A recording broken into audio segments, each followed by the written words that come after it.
Good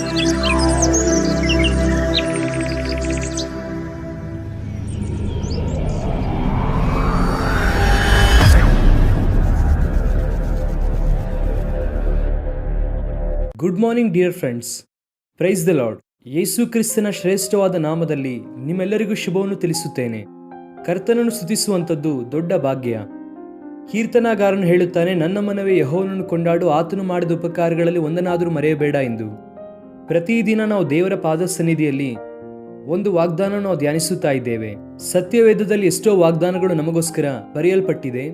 ಪ್ರತಿ ವಾಗ್ದಾನವೂ ಕೂಡ ಕರ್ತನಾದ ಯೇಸು ಕ್ರಿಸ್ತನ ನಾಮದಲ್ಲಿ ನೆರವೇರಿಸುವುದಕ್ಕಾಗಿ ನಮಗೆ ಅನುಗ್ರಹಿಸಿದ್ದಾರೆ ಎಂಬುದಾಗಿ ವಾಕ್ಯವು ಸ್ಪಷ್ಟೀಕರಿಸುತ್ತಾ ಇದೆ. ನಿಮ್ಮೆಲ್ಲರಿಗೋಸ್ಕರ ದೇವರಿಗೆ ಸ್ತೋತ್ರ ಹೇಳುತ್ತೇನೆ. ಪ್ರತಿ ಉದಯ ಕಾಲದಲ್ಲಿ ಈ ವಾಗ್ದಾನವನ್ನು ನೀವು ಕೇಳುವುದು ಮಾತ್ರವಲ್ಲದೆ ಅನೇಕರಿಗೆ ಈ ವಾಗ್ದಾನ ಶೇರ್ ಮಾಡುತ್ತಾ ಇದ್ದೀರಾ. ಅದರ ಮೂಲಕ ಪ್ರತಿದಿನ ಕೆಲವು ಸಾವಿರಾರು ಕುಟುಂಬಗಳು ಈ ವಾಗ್ದಾನ ಸಂದೇಶವನ್ನು ಕೇಳಿ ಜೀವಿತದಲ್ಲಿ ಆಶೀರ್ವಾದವನ್ನು ಹೊಂದುತ್ತಾ ಇದ್ದಾರೆ. ಈ ದಿನ ದೇವರ ವಾಗ್ದಾನಕ್ಕಾಗಿ ಪರಿಶುದ್ಧ ಸತ್ಯವೇದವನ್ನು ತೆಗೆದು ನೆಹೆಮೀಯನ ಪುಸ್ತಕ 8ನೇ ಅಧ್ಯಾಯ 10ನೇ ವಾಕ್ಯವನ್ನು ಓದೋಣ. ಸ್ವಲ್ಪ ದೊಡ್ಡ ವಾಕ್ಯ, ಅದರಲ್ಲಿ ಕಡೆಯ ಸಾಲುಗಳನ್ನು ನಾನು ಓದುತ್ತೇನೆ. ಬೈಬಲ್ ಇರುವಂತವರೆಲ್ಲರೂ ತೆಗೆದು ನೋಡಬೇಕೆಂಬುದಾಗಿ ಕೇಳಿಕೊಳ್ಳುತ್ತೇನೆ. The book of Nehemiah chapter 8 and verse 10. ಕೊನೆಯ ಭಾಗವನ್ನು ಓದುತ್ತೇನೆ, ಗಮನಿಸಿರಿ. ಯೆಹೋವನ ಆನಂದವೇ ನಿಮ್ಮ ಆಶ್ರಯವಾಗಿದೆ ಅಂದನು.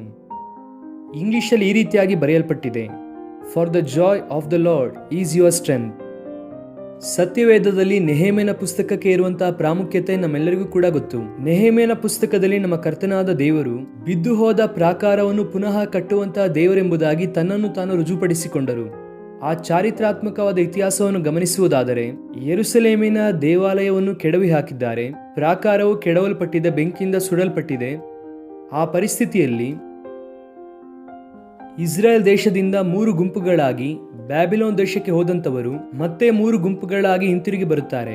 ಮೊದಲನೇ ಗುಂಪಿನಿಂದ ಹಿಂತಿರುಗಿ ಬಂದವರು ದೇವರ ಆಲಯವನ್ನು ಕಟ್ಟುತ್ತಾರೆ. 2ನೇ ಗುಂಪಿನಿಂದ ಬಂದಂತ ಎಜ್ರನು ಮಂದಿರದ ಕೆಲಸವನ್ನೆಲ್ಲ ಕೂಡ ನಿರ್ವಹಣೆಯನ್ನು ಮತ್ತೆ ಸಕ್ರಮವಾಗಿ ಮಾಡುತ್ತಾರೆ. ಆ ನಂತರ ಬಂದಂತಹ ನೆಹೆಮೀಯನು ಪ್ರಾಕಾರವನ್ನು ಕಟ್ಟಿದ ಹಾಗೆ ವಾಕ್ಯದಲ್ಲಿ ನಾವು ನೋಡುತ್ತೇವೆ. ಈ 8ನೇ ಅಧ್ಯಾಯಕ್ಕೆ ಬರುವಾಗ ಅಧಿಪತಿಯಾದ ನೆಹೆಮೀಯನು ಮತ್ತೆ ಶಾಸ್ತ್ರಿ ಎಜ್ರಾ ಶಾಸ್ತ್ರಿಯಾಗಿ ಕರೆಯಲ್ಪಡುವಂತಹ ಈತನು ದೇವ ಮಕ್ಕಳೆಲ್ಲರನ್ನು ಕೂಡ ಪ್ರೋತ್ಸಾಹ ಮಾಡುತ್ತಿದ್ದಾನೆ. ಏನೆಂಬುದಾಗಿ ಅಂದರೆ, ನೀವು ದಯವಿಟ್ಟು ವ್ಯಸನ ಪಡಬೇಡ್ರಿ, ಇದು ದೇವರಿಗೆ ಪ್ರತಿಷ್ಠಿತವಾದ ದಿನ. ನೀವು ದೇವರಲ್ಲಿ ಆನಂದಿಸುವುದರ ಮೂಲಕವಾಗಿ ದೇವರ ಬಲವನ್ನು ಹೊಂದುತ್ತೀರಾ. ದೇವರ ಮಕ್ಕಳು ತಮ್ಮ ಸುತ್ತಲಿರುವಂತಹ ಜನರನ್ನು ಯಾವ ರೀತಿಯಾಗಿ ಬಲಪಡಿಸುತ್ತಿದ್ದಾರೋ, ಧೈರ್ಯಪಡಿಸುತ್ತಿದ್ದಾರೋ ವಾಕ್ಯದಲ್ಲಿ ನಾವು ನೋಡುತ್ತೇವೆ. ನೀವು ವ್ಯಸನ ಪಡಬೇಡಿರಿ, ದೇವರು ನಿಮ್ಮೊಂದಿಗೆ ಮಾತನಾಡುತ್ತಾ ಇದ್ದಾರೆ. ಒಂದು ವೇಳೆ ಯಾವ ದುಃಖ ಇದೆ ಈ ದಿನ ನಿಮ್ಮಲ್ಲಿ, ಯಾವುದಕ್ಕಾಗಿ ವ್ಯಸನ ಪಡುತ್ತಾ ಇದ್ದೀರಾ? ನಿನ್ನನ್ನು ಬೇಡ ಎಂಬುದಾಗಿ ಬಿಟ್ಟು ಹೋದವರ ಕುರಿತಾಗಿ ದುಃಖ ಪಡುತ್ತಾ ಇದ್ದೀರಾ? ಅಥವಾ ಆರ್ಥಿಕವಾದ ಸಂಕಷ್ಟ ಇದೆ ಎಂಬುದಾಗಿ ದುಃಖ ಪಡುತ್ತಾ ಇದ್ದೀರಾ? ಶರೀರದಲ್ಲಿ ಅನೇಕ ವಿಧವಾದ ದುಃಖ ಇದೆ ಎಂಬುದಾಗಿ ದುಃಖ ಪಡುತ್ತಾ ಇದ್ದೀರಾ? ಯಾವುದರ ನಿಮಿತ್ತವಾಗಿ ನಿಮ್ಮ ದುಃಖ? ನಿನ್ನ ದುಃಖವು ಅರ್ಥವುಳ್ಳದಾಗಿದ್ದರೆ ಖಚಿತವಾಗಿ ನಿನ್ನನ್ನು ಸಂತೈಸುತ್ತಾರೆ. ದೇವರು ನಿನ್ನನ್ನು ಸಂತೈಸುತ್ತಾರೆ, ನಿನ್ನನ್ನು ಆಧರಿಸುತ್ತಾರೆ. ನಿನ್ನ ದುಃಖವನ್ನು ಸಂತೋಷವಾಗಿ ಮಾರ್ಪಡಿಸುವುದಕ್ಕೆ ಸಾಮರ್ಥ್ಯವುಳ್ಳ ದೇವರು ನಮ್ಮ ದೇವರು. ಯೇಸು ಕ್ರಿಸ್ತನು ಈ ಲೋಕದಲ್ಲಿ ಇದ್ದಂತಹ ಕಾಲದಲ್ಲಿ ನಾಯಿನನು ಎನ್ನುವಂತಹ ಗ್ರಾಮಕ್ಕೆ ಹೋದಾಗ ಆ ಗ್ರಾಮದಲ್ಲಿ ಒಬ್ಬ ವಿಧವೆಯ ಮಗನು ಸತ್ತು ಹೋಗಿದ್ದನು. ಎಷ್ಟೋ ಜನ ಆಕೆಯನ್ನು ಅಳಬೇಡ ಅಳಬೇಡ ಎಂಬುದಾಗಿ ಬೇಡಿಕೊಂಡಿರಬಹುದು. ಆದರೆ ಯೇಸು ಕ್ರಿಸ್ತನು ಆಕೆಯ ಬಳಿಗೆ ಬಂದು, ಅಮ್ಮ ಅಳಬೇಡ ಎಂದು ಹೇಳಿದರು. ಅಲ್ಲಿ ಅಳಬೇಡ ಎಂಬುದಾಗಿ ಹೇಳಿದಂತಹ ಜನರಿಗೂ ಹಾಗೂ ಯೇಸು ಕ್ರಿಸ್ತನಿಗೆ ಇರುವಂತಹ ವ್ಯತ್ಯಾಸ ಏನೆಂದರೆ, ಅವರೆಲ್ಲರೂ ಕೂಡ ಮಾತಿನ ಮೂಲಕವಾಗಿ ಸಂತೈಸಬೇಕೆಂಬುದಾಗಿ ಅಂದುಕೊಂಡರು. ಆದರೆ ದೇವರು ತನ್ನ ಕ್ರಿಯೆಯ ಮೂಲಕ, ತಾನು ಮಾಡುವ ಮಹತ್ ಕಾರ್ಯದ ಮೂಲಕ ಸಂತೈಸಬೇಕೆಂಬುದಾಗಿ ಕೋರಿದರು. ಅಳಬೇಡ ಎಂಬುದಾಗಿ ಹೇಳಿದಂತಹ ಆತನು ಅವನನ್ನು ಮುಟ್ಟಿದಾಗ ಆ ಹುಡುಗನು ಎದ್ದು ಕೂತುಕೊಂಡ ಹಾಗೆ, ಮತ್ತೆ ಜೀವವನ್ನು ಹೊಂದಿಕೊಂಡ ಹಾಗೆ ವಾಕ್ಯದಲ್ಲಿ ನಾವು ನೋಡುತ್ತೇವೆ. ಈ ದಿನ ನೀನು ಯಾತಕ್ಕಾಗಿ ಅಳುತ್ತಾ ಇದ್ದೀಯಾ? ಯಾವುದಕ್ಕಾಗಿ ದುಃಖ ಪಡುತ್ತಾ ಇದ್ದೀಯಾ? ನಿನ್ನ ದೇವರು, ನಿನ್ನನ್ನು ಪ್ರೀತಿಸಿದಂತಹ ದೇವರು, ನಿನಗೋಸ್ಕರ ಶಿಲುಬೆಯಲ್ಲಿ ಮರಣಿಸಿದಂತಹ ದೇವರು, ಮರಣವನ್ನು ಜಯಿಸಿ ತಿರುಗಿ ಎದ್ದಂತಹ ದೇವರು, ಶಕ್ತಿವಂತನಾದ ಯೇಸು ಕ್ರಿಸ್ತನು ನಿನ್ನ ದುಃಖವನ್ನು ಸಂತೋಷವಾಗಿ, ಆನಂದವಾಗಿ ಮಾರ್ಪಡಿಸುವುದಕ್ಕೆ ಸಾಮರ್ಥ್ಯವುಳ್ಳ ದೇವರೆಂಬುದಾಗಿ ನಂಬಬೇಕು. ಆತನು ನನ್ನ ಬಾಯಿಯಲ್ಲಿ ನಗುವನ್ನು ಉಂಟು ಮಾಡಿದನೆಂಬುದಾಗಿ ವಾಕ್ಯದಲ್ಲಿ ಬರೆಯಲ್ಪಟ್ಟಿರುವ ಪ್ರಕಾರ ಆತನು ನಿನಗೆ ಪರಿಪೂರ್ಣವಾದ ನಿಜವಾದ ನಗುವನ್ನು ದೇವರು ದಯಪಾಲಿಸುತ್ತಾರೆ. ಇದೇ ನಂಬಿಕೆಯಿಂದ ಮುಂದೆ ಸಾಗಬೇಕು. ಅಷ್ಟು ಮಾತ್ರವಲ್ಲದೆ ಅಲ್ಲಿದ್ದಂತಹ ಭಕ್ತರು ಹೇಳಿದಂತಹ ಮಾತೇನೆಂದರೆ, ದುಃಖ ಪಡಬೇಡಿರಿ, ನೀವು ದೇವರಲ್ಲಿ ಆನಂದಿಸಿರಿ. ಹಾಗೆ ಆನಂದಿಸುವುದಾದರೆ ನೀವು ಬಲವನ್ನು ಹೊಂದಿಕೊಳ್ಳುತ್ತೀರಾ. ಯಾವುದಕ್ಕೆ ಬಲ ಅಂದರೆ, ದುರಾತ್ಮನ ಶಕ್ತಿಯನ್ನು ಎದುರಿಸುವುದಕ್ಕೆ ಬೇಕಾಗಿರುವಂತಹ ಬಲ, ಭಯಂಕರವಾದ ಪರಿಸ್ಥಿತಿಯನ್ನು ಎದುರಿಸುವುದಕ್ಕೆ ಬೇಕಾಗಿರುವಂತಹ ಶಕ್ತಿ ಹಾಗೂ ಬಲ, ಅಸಹನೆಯನ್ನು ಪಾಪ ಸಂಬಂಧವಾದ ಆಲೋಚನೆಗಳನ್ನು ಜಯಿಸುವುದಕ್ಕೆ ಬೇಕಾಗಿರುವಂತಹ ದೈವಿಕ ಬಲ ದೇವರಲ್ಲಿ ಆನಂದಿಸುವುದರ ಮೂಲಕ ನಾವು ಹೊಂದಿಕೊಳ್ಳುತ್ತೇವೆ. ಈ ದಿನ ಅನೇಕರು ಲೋಕ ಸಂಬಂಧವಾಗಿ ಆನಂದ ಪಡಬೇಕೆಂಬುದಾಗಿ ಎಲ್ಲೆಲ್ಲೋ ಓಡುತ್ತಾ ಇದ್ದಾರೆ, ಎಷ್ಟೋ ಕಾರ್ಯಗಳನ್ನು ಮಾಡುತ್ತಾ ಇದ್ದಾರೆ.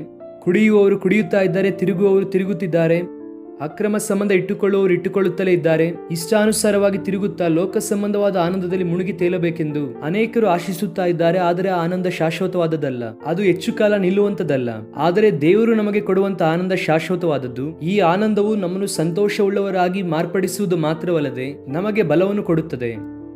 ದೇವರಲ್ಲಿ ಆನಂದಿಸುವವರು, ಕರ್ತನಲ್ಲಿ ಆನಂದಿಸುವವರು ನಿಜವಾದ ಬಲವನ್ನು ಹೊಂದುತ್ತಾರೆ. Price the lord. ಅಂತಹ ಅಮೂಲ್ಯವಾದಂತಹ ಆಶ್ಚರ್ಯಕರವಾದಂತಹ ಜೀವಿತಕ್ಕೆ ನೀವು ಬರಬೇಕು ಎಂಬುದಾಗಿ ನಾನು ಮನಪೂರ್ವಕವಾಗಿ ಕೋರುತ್ತೇನೆ. ಕರ್ತನಲ್ಲಿ ಆನಂದಿಸುವುದರಿಂದ ನೀವೆಲ್ಲರೂ ದೈವಿಕವಾದ ಬಲವನ್ನು ಹೊಂದಿಕೊಂಡು ಪ್ರತಿ ಪರಿಸ್ಥಿತಿಯನ್ನು ಎದುರಿಸುವುದಕ್ಕೆ ಬೇಕಾಗಿರುವಂತಹ ಆತ್ಮಸ್ಥೈರ್ಯವನ್ನು ಹೊಂದಬೇಕೆಂಬುದಾಗಿ ಕರ್ತನಲ್ಲಿ ನಾನು ಬೇಡಿಕೊಳ್ಳುತ್ತೇನೆ. ಈ ವಾಗ್ದಾನವನ್ನು ಈ ದಿನವೆಲ್ಲ ಕ್ಲೈಮ್ ಮಾಡಿ ಕರ್ತನಲ್ಲಿ ಸ್ತುತಿಸಿರಿ. ಕರ್ತನು ನಿಮ್ಮ ಜೀವಿತದಲ್ಲಿ ಒಳಿತನ್ನು ಮಾಡುತ್ತಾರೆ. ಪ್ರಾರ್ಥನೆ. ಪ್ರೀತಿಯುಳ್ಳ ತಂದೆ, ಇದುವರೆಗೂ ನೀವು ಮಾತನಾಡಿದಂತಹ ಪ್ರತಿಯೊಂದು ಮಾತಿಗೋಸ್ಕರ ಸ್ತೋತ್ರ.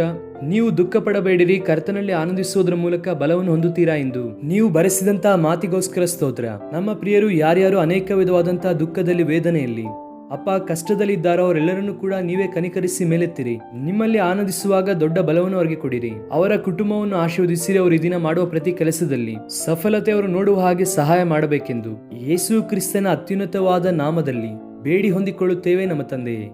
ಆಮೇನ್. God bless you dear friends. Have wonderful day. ಸಂತೋಷವಾಗಿರಿ, ದೇವರನ್ನು ಸೇವಿಸಿರಿ. ನಿಮ್ಮ ಜೀವಿತದಲ್ಲಿ ದೊಡ್ಡ ಕಾರ್ಯ ನಡೆಯುತ್ತದೆ.